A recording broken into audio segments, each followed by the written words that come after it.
तर good morning मित्रांनो, तुमचं सर्वांचं स्वागत आहे सफर विथ सोलमध्ये. मी हिमांशू तुमचं स्वागत करतो आहे. आजचा व्लॉग आपला हा मराठीमध्ये असणार आहे, कारण का भरपूर जणांचे कमेंट होती आणि जे आपले बोटावर मोजण्या एवढे सबस्क्रायबर आहेत त्यांचं म्हणणं असं होतं की मराठीमध्ये ब्लॉग टाकत जा. तर आजचा मराठीमध्ये व्लॉग असणार आहे. मी निघालो आहे नाशिकला, म्हणजे माझ्या ऑफिसचे कलिग्स माझ्यासोबत आहेत आणि आमच्या गावापासून 120 किलोमीटरवर असणारं नाशिकमध्ये त्र्यंबकेश्वर 12 ज्योतिर्लिंगामधलं एक ज्योतिर्लिंग, आम्ही तिकडे जाणार आहोत आज. बघूयात. ऑलमोस्ट आम्ही खूप लेट झालो आहे आता, कारण का आता 11 वाजलेत आणि सकाळी थोडा बाईकचा प्रॉब्लेम झाला होता म्हणून थोडासा टाईम झाला निघायला. तर आता आम्ही आहोत वाडा रोडला. तुम्ही बघू शकता रस्ता पण खूप छान आहे. तर आम्ही टोटल 5 जण आहोत. संचित भाऊ आपल्या जोडले आहेत, त्यांच्या पाठीमागे बसले सागर भाऊ, नंतर पवन, त्यानंतर मयूरदा, असे आम्ही 5 जणं निघालो आहेत त्र्यंबकेश्वरला जायला. तर आज असं वाटलं होतं की पाऊस पडेल, पण आज सकाळी नॉर्मल पाऊस पडला आणि त्यानंतर एकदम गायब झाला. तर पुढे जाऊन जर पाऊस पडतं तर घाटामध्ये तुम्हाला भरपूर असे सिनरीज, म्हणजे भरपूर काही बघायला मिळेल आणि मी तुम्हाला दाखवण्याचा प्रयत्न करीन. तर माझ्यासोबत जोडलेला राहा आणि व्लॉगला एन्जॉय करा. A few moments later. तर इथे अशासाठी थांबलो होतो की मला थोडासा डाऊट होता की जो आपण ब्लूटूथ माईक लावला आहे तो व्हॉईस कॅप्चर करतो आहे की नाही करतो आहे. कारण थोडासा मी कन्फ्यूज होतो की मी कंटेंट देतो आहे, म्हणजे मी एकटाच बडबडतो की काय, तुम्हाला आवाज येतो की नाही येतो. त्यामुळे क्रॉस चेक करायला इथे थांबलेलो आणि एक नंबर मजा येते राईड करायला. आणि रस्ते इथले एवढे खूप छान आहेत आणि खरं बोलायचं तर सिमेंट कॉन्क्रीटपेक्षा जे डांबरचे रस्ते असतात त्याच्यावर बाईक चालवण्याची काहीतरी मजा वेगळीच असते. आणि तुम्ही बघू शकता काय नजारे आहेत, काय ग्रीनरी आहे आणि हे रस्ते. मी तर बोलतो की मान्सून सीझनमध्ये सर्वात जास्ती ट्रिप प्लॅन केल्या पाहिजेत ग्रुपसोबत, जेणेकरून नक्की मान्सून सीझन, आपण बोलतो की मान्सून सीझन भरपूर लोकांना आवडत नाही, पण मान्सून सीझनमध्ये राईड करण्याची मित्रांसोबत मजाच काहीतरी वेगळी असते. आणि जर तुम्ही अजूनपर्यंत एक्सपिरियन्स केली नसेल तर प्लीज करा. मी पण थोडंसं अवॉइड करायचं ह्या ट्रिप, पण खरोखर मी आता एक्सपिरियन्स करतो आणि moto vlogging as a subject मी निवडला आहे यूट्यूबसाठी. तर मला हे करावंच लागेल आणि मी खूप एन्जॉय करतो हे करताना.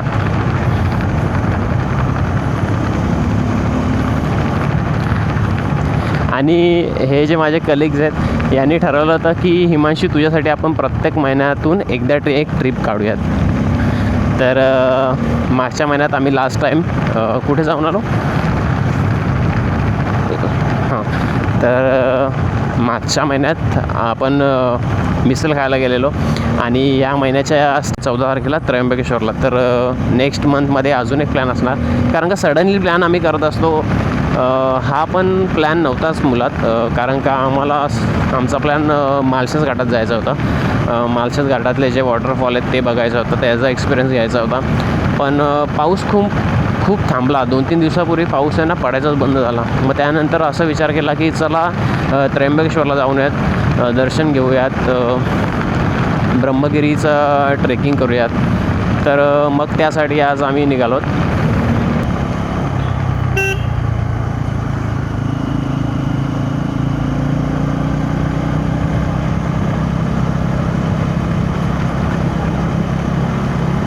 अभी हम खोडाला रोड पर है.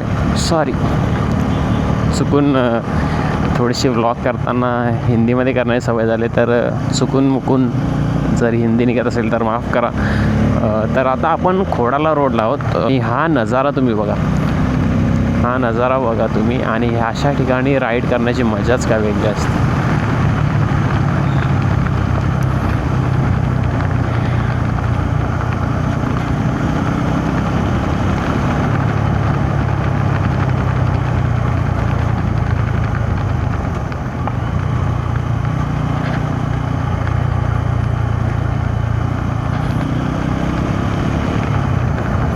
इकडे असे छोटे छोटे गाव वसलेले आहेत आणि मी तर बोलतो शहरापेक्षा कितीतरी सुख हे गावाकडे. आणि माझ्या मते माझं असं मत आहे की गावाकडे जे सुख आहे ते शहराकडे नाही मिळू शकत. शहराकडे तुम्हाला पाहिजे तशा फॅसिलिटीज मिळतील, पण गावाकडचं सुख हे शहरात तुम्हाला घेता येणार नाही. शहरामध्ये आणि गावामध्ये फरक जर सांगायला गेलं तर भरपूर आहे, जमीन आसमानाचा फरक आहे. ही जी शुद्ध हवा आहे, जी निसर्गाच्या सानिध्यात राहून आपण घेत असतो नेहमी, ही आपल्या शरीरासाठी कितीतरी फायदेशीर आहे. आणि शहरात राहताना कितीतरी कंपनी आणि कितीतरी वाहतुकांचं प्रदूषण आपण सतत घेत असतो आणि त्याच्याने वेगवेगळे आजार आज माणसाला उद्भवत आहेत. तर गावाकडे हा एक प्लस पॉईंट आहे. दुसरी गोष्ट, शहराकडे बघायला गेलं तर महागाई खूप जास्त आहे आणि गावाकडे खूप जास्ती गोष्टी कमी प्रमाणात महाग मिळतात. आणि हां, फॅसिलिटीज बोलायला गेलं तर गावाकडेहून शहराकडे जाण्याचा एकच कारण असतो माणसाचं, की एकतर मुलांचं शिक्षण आणि दुसरं म्हणजे नोकरी. आणि ह्या गोष्टीसाठी माणसाला शहराकडे धावत जावं लागतं. आणि जेव्हा जेव्हा माणसावर संकट येतं तेव्हा तेव्हा माणूस त्याला नक्कीच त्याचा गाव आठवतो. आणि मला अशा शांत ठिकाणी राहायला खूप जास्त आवडतं. भविष्यात जरी मी कितीही मोठा झालो तरी पण माझं एक स्वप्न असं आहे की माझं एक गावाकडे चांगलं घर असावं जिथे मी राहीन. भविष्यात इन फ्युचरमध्ये जरी मी शहरात माझं घर घेतो तरी पण मी तिथे राहण्याची माझी बिलकुल इच्छा नाही आहे. एक इन्व्हेस्टमेंट म्हणून मी बाहेर माझं घर ठेवू शकतो, पण माझं मन हे गावातच आहे. आणि गावाकडचा लला एकदा माणसाला लागला तो लवकर सुटत नाही. तर गावाकडचं प्रेम हे नेहमी माणसाच्या हृदयात असतं. आणि जो माणूस गावाकडून शहराकडे गेला आहे त्यालाच ही गोष्ट माहिती असते. जो शहरातच आपल्या कुटुंबात जन्मला आहे त्याला गावाकडची सर कधीच येणार नाही. ह्या गावाच्या स्टार्टिंगला एक पोस्टर बघितला, मला माहिती नाही मी कॅप्चर केलं आहे की नाही, की तिथे दाखवलं की बिबट्याला मारण्याचे 5,000 रुपये गव्हर्मेंटकडनं बक्षीस आहे. तर एवढ्या घनदाट जंगलामध्ये जर तुम्ही पण राईडला येत आहे तर कधीच एकटे असाल तर थांबू नका बाईक साईडला लावून, कारण का एवढ्या मोठ्या जंगलात भरपूर प्रकारचे पशु प्राणी असतात आणि काही तुमच्यावर जीव घेण्यास हल्ला करू शकतात. तर नेहमी जर कोणी जोडीला असेल तर आपली बाईक इथे थांबावी, नाहीतर थांबू नये, कारण का काही कुठून कधी येईल कोणी सांगू शकत नाही. आणि दुसरी महत्त्वाची गोष्ट की अशाच ठिकाणी सर्वात जास्ती चोरीच्या केसेस म्हणजे दरोडेखोर दरोडा घालण्यासाठी कधीही बसलेले असतात. तर कधीच आपली बाईक किंवा कार अशा शांत ठिकाणी घाटात कधीच थांबवायची नाही. जर तुमच्या जोडला कोणी आहे तर तुम्ही थांबू शकता.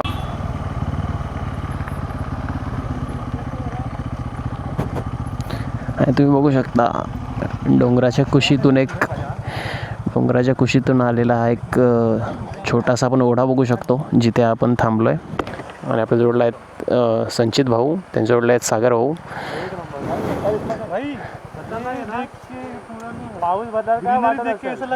मराठी आजचा व्लॉग हा मराठी आहे.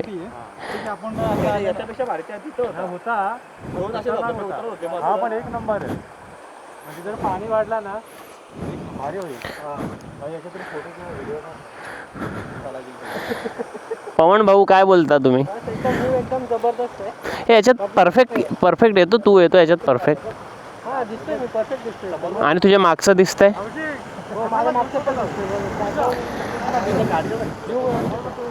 फोटो बिटो काढा आपल्या. घेऊन जाऊ नका, उतरा खाली जरा. तर आम्ही आता इथे थांबलो आहे. एक हा छोटासा ओढा आहे. आता थोडा एवढा पाऊस नाही आहे, जर जास्ती पाऊस झाला तर खूप प्रमाणात जास्ती पाऊस येते वरून. बरं वाटलं. गुलाबी साडी अजून लाली लाल ना. अरे हाय गाईज, इथे भरपूर असे निसर्गामध्ये वातावरण आहे. रस्ते तर एक नंबर, रस्ते तर एकच नंबर आहे.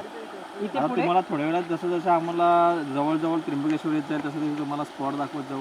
आता तुम्हाला बघत असाल तुम्ही एवढं समोर निसर्गरम्य वातावरण आणि एवढं सुंदर असा झरा वाहतोय, असे भरपूर असे आहेत. तुम्ही फॅमिलीसोबत पण येऊ शकता. आणि जर मयूर आपल्या ब्लॉगमध्ये असतील ना तर आपला ब्लॉग हा अपुरा असतो. त्यामुळं मयूर भाऊंचं असणं आपल्या ब्लॉगमध्ये असणं खूप गरजेचं आहे. सुंदर असे मित्र भेटलेले आहेत का भले काही असू दे लगेच तयार होतात यायला. दादांचं हे चालू ब्लॉगिंग चालू आहे.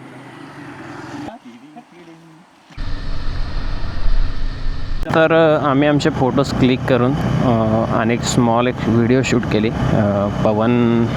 पवनला रील बनवायची होती म्हणून. आणि त्यानंतर आम्ही परत पुढच्या वाटचालीसाठी निघालो आहे. आतापर्यंत तर भरपूर टाईम झाला आहे. बहुतेक आम्हाला 2 तरी वाजतील त्र्यंबकेश्वरमध्ये पोचवायला. आणि त्यात थोडंसं आता पावसाने पण थोडासा अंधार केला आहे. बहुतेक पाऊस पण खूप जास्ती जोरात येईल. आणि पाऊस आल्याशिवाय थोडीशी मजा पण नाही येणार राईडची.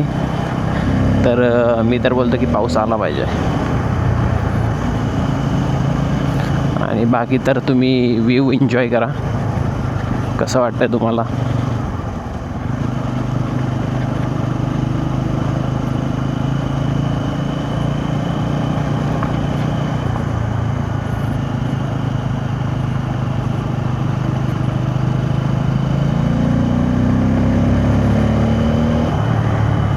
सागर भाऊ आपला व्हिडिओ कॅप्चर करताना, सागर भाऊंची एक ही सवय आहे, जरी ते सोशल मीडियावर ह्या व्हिडिओ शेअर नसतील करत तरी मेमरीज म्हणून आपल्या फोनमध्ये सतत ते कलेक्ट करत असतात आणि ते मला सुद्धा कॅप्चर करतात. बघा, ह्या माणसांमध्ये खरोखर मला खूप जास्त एन्जॉय करायला मिळतं, कारण का माझ्यापेक्षा कितीतरी मोठे आहेत वयाने.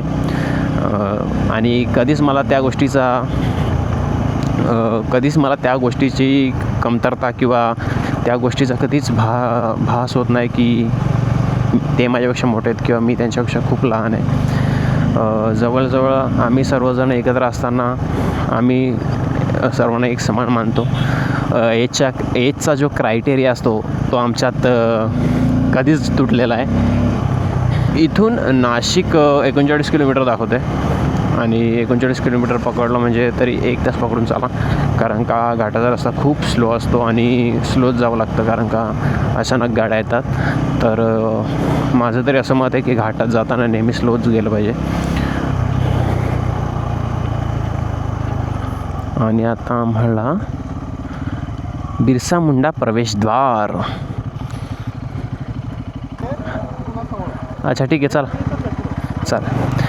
तर आम्ही रस्त्यात आता आम्हाला भरपूर टाईम झाला आहे आणि मला तर नाही वाटत की त्र्यंबकेश्वरला जाऊन आपल्याला प्रॉपर दर्शन मिळेल. तर मग रस्त्यात जाताना आम्हाला सूर्यमाळ लागलेला आहे, जिथे वर वॉच टॉवर आणि खूप मोठं मैदान आहे, जिथे खूप लोक जातात आणि खूप जास्ती प्रमाणात पर्यटक येत असतात. आणि वरून हा जो व्ह्यू आहे ना तो तुम्हाला तिथे गेल्यानंतर समजेल. तर इथून 4 किलोमीटर होता जी कमान आपण बघितली. तर आम्ही 4 किलोमीटर आता पुढे चाललो आहे सूर्यमाल यावरती आणि नंतर तुम्हाला दाखवतो तिथला व्ह्यू.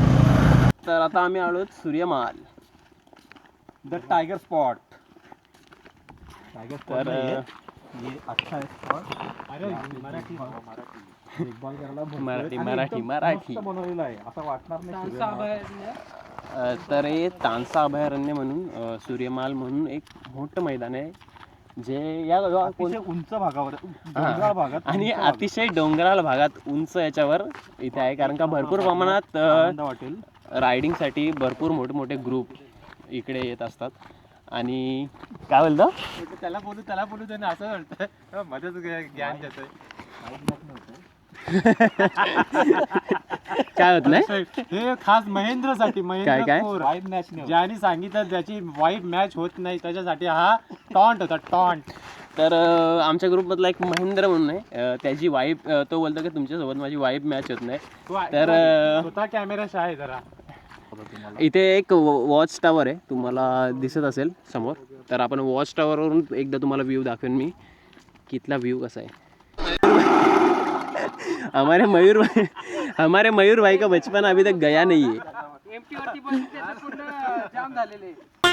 जसं वर चाललोय ना तसं जसं तुम्हाला व्ह्यू दिसत असेल थोडं आणि वरून दाखवतो मी. हे बघा, नदी पण दिसते.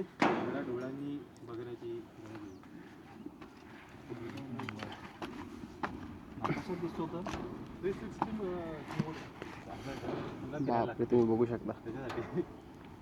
तिकडून चढ उतरत असतील रे लोक. A few moments later. काढला मी काढला.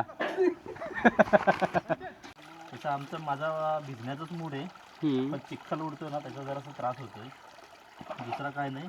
आणि असे निसर्गामध्ये माथ्यावर बोबडी वळलेली आहे थोडीशी.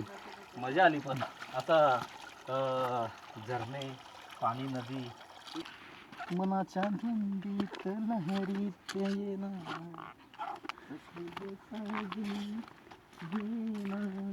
अरे वटाणच उडू नको, उडू नको, वटाण्याचा बोल उडू नको.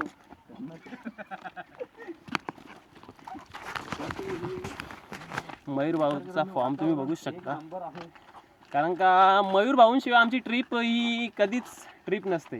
असं काय नाही, कधीतरी असा मनमोकळं जगण्यात म्हणजे पण खूप मजा आहे.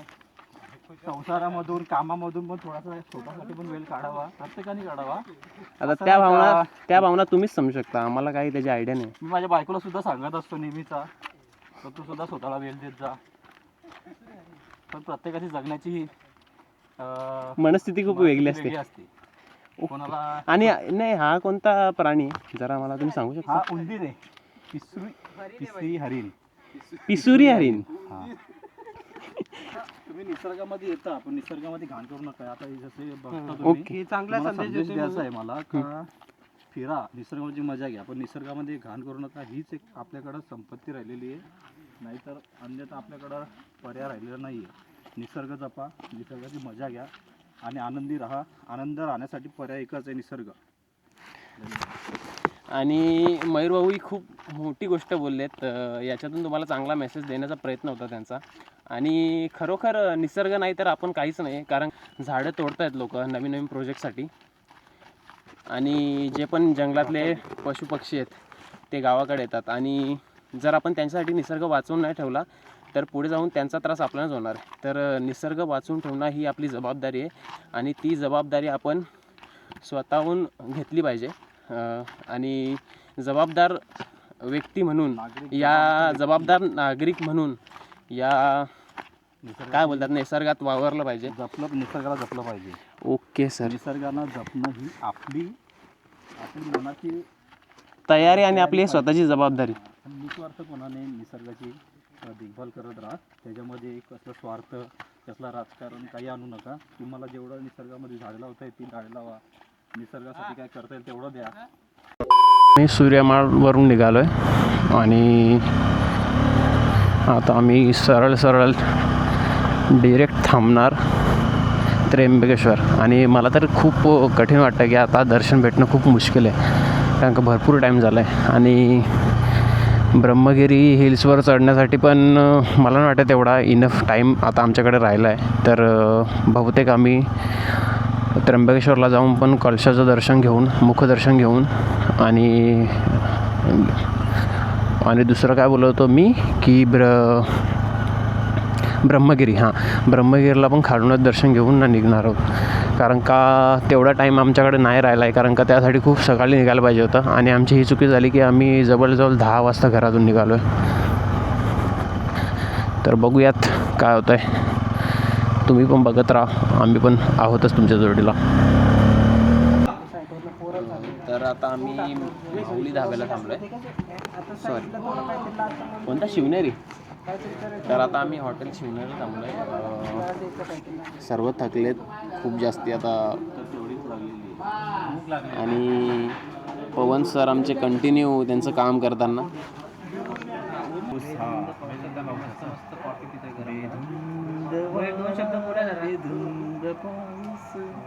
आणि त्यातही coffee बेधुंद तिनार.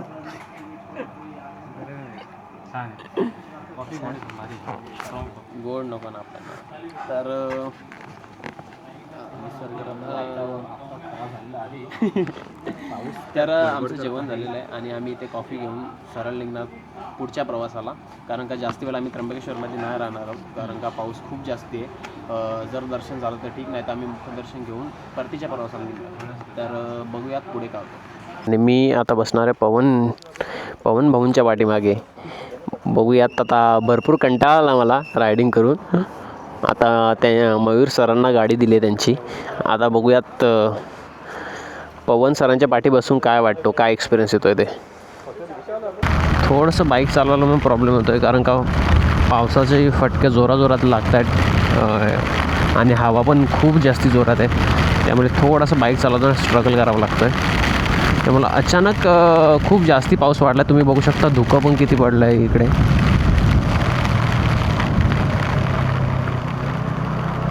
We are in Trimbakeshwar. तर आपण आता त्र्यंबकेश्वरच्या आतमध्ये, गेटच्या आतमध्ये एंट्री केली आहे आणि खूप जास्ती पाऊस आहे. आणि या पावसामुळे आणि हवा पण कंटिन्युअसली चालू आहे, त्यामुळे एवढी थंड हवा येते की अक्षरशः आता थंडी वाजायला लागलेली इथे. मंदिर तुम्हाला दिसत असेल, मंदिराचा कळश, आणि रिनोव्हेशनचं काम चालू आहे. भीमाशंकरला पण रिनोव्हेशनचंच काम चालू आहे आणि इकडे पण तेच चालू आहे सेम. कसा आहे पाऊस? पावसाने जी लावले ना चांगली, पण ठीक आहे, एकदाचा पोचलो आता. अर्ध्या तासात आपण कव्हर केलं, 22 किलोमीटर अर्ध्या तासामध्ये आलो. ओके. सागर भाऊंना अक्षरशः थंडी लागलेली दिसते मला. थंडी नाही लागलेली, मी प्रसन्न झालो मंदिरासमोर. आम्ही मंदिरात एंटर करतो.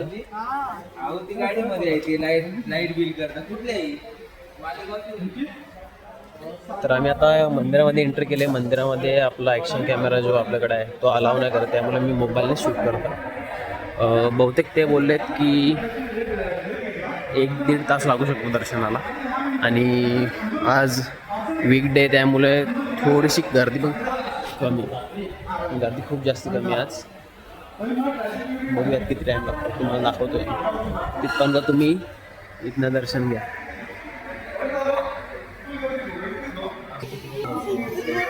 कोणा आयडियाला जाऊयात होईल आता. फायनली आलो, दर्शन तर होईल आता.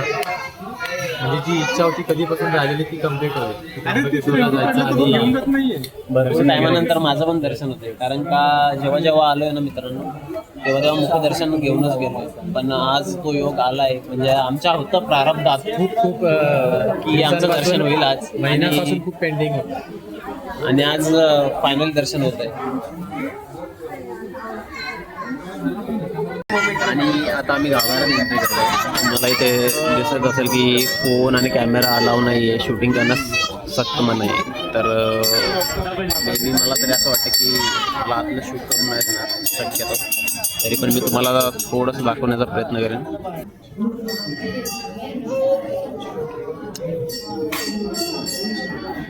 गाभाऱ्यामध्ये बसतोय, तरी आतमध्ये गर्दी खूप जास्ती कमी आहे. तुम्ही बघू शकता इथे महादेवाची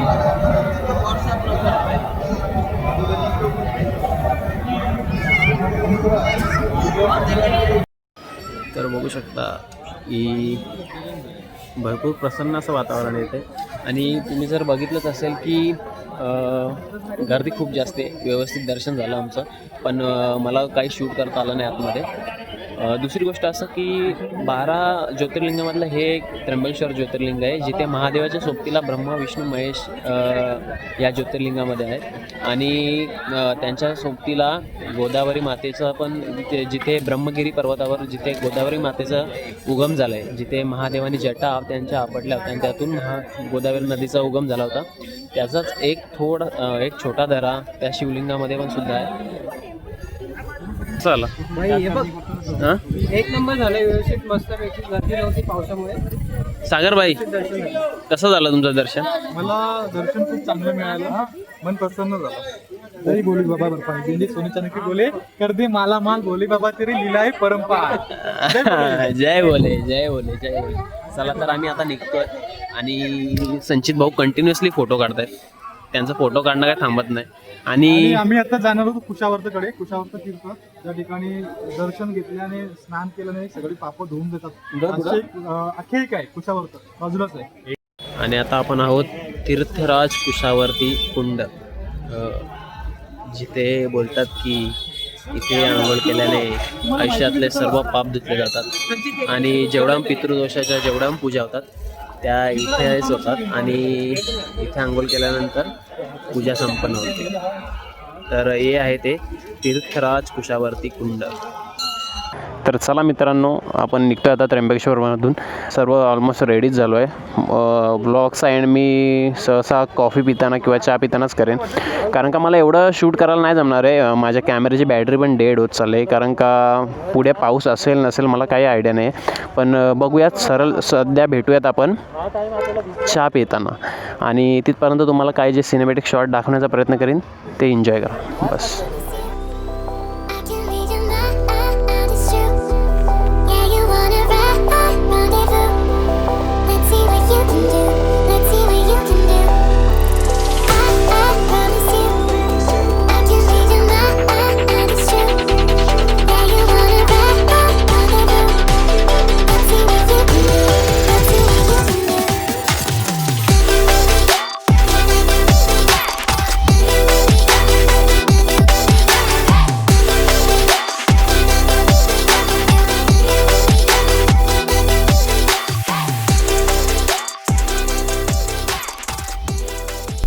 इगतपुरी आपला कोणता कसारा घाट उतरून आम्ही आता इथे एक कॉफी पिणार. तर आपला सँडविच आला आहे. सँडविच खाऊन आपण लवकरात लवकर किती आता 8:30 वाजले ना, 7:30 वाजले, 9:30 वाजता घरी जातात. लवकर सँडविच संपवा आणि घरी चालवा. मला आपली कॉफी आलेली आहे, सर्व रस्त्याला कॉफी एन्जॉय करू. तर लवकरच भेटूयात अशाच कोणत्या तरी एका नवीन ब्लॉगमध्ये. हा फर्स्ट ब्लॉग होता जो मी मराठीमध्ये माझ्या चॅनलवर केला. जर तुम्हाला खरोखर आवडला असेल तर व्हिडिओला शेअर करा, लाईक करा आणि सबस्क्राईब करा चॅनलला. भेटूया अशाच कोणत्या तरी नवीन एका ब्लॉगमध्ये. Till then bye, piece.